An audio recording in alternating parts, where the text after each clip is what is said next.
thoroughness. Thoroughness consists in doing little things as though they were the greatest things in the world. That the little things of life are of primary importance is a truth not generally understood, and the thought that little things can be neglected, thrown aside, or slurred over is at the root of that lack of thoroughness which is so common, and which results in imperfect work and unhappy lives. When one understands that the great things of the world and of life consist of a combination of small things, and that without this aggregation of small things, the great things would be non-existent, then he begins to pay careful attention to those things which he formerly regarded as insignificant. He thus acquires the quality of thoroughness, and becomes a man of usefulness and influence. For the possession or non-possession of this one quality may mean all the difference between a life of peace and power and one of misery and weakness. Every employer of labor knows how comparatively rare this quality is, how difficult it is to find men and women who will put thought and energy into their work and do it completely and satisfactorily. Bad workmanship abounds. Skill and excellence are acquired by few.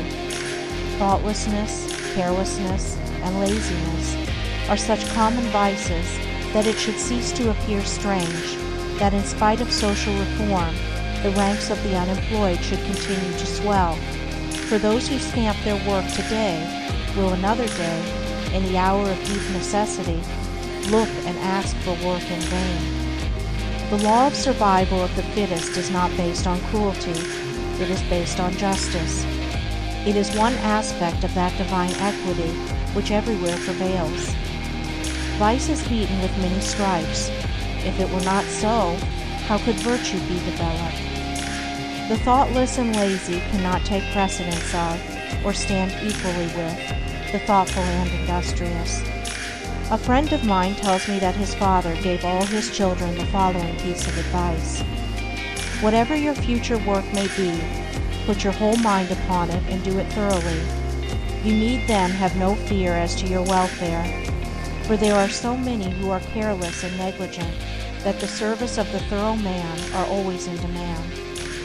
I know those who have, for years, tried in almost vain to secure competent workmanship in spheres which do not require exceptional skill, but which call chiefly for forethought, energy, and conscientious care.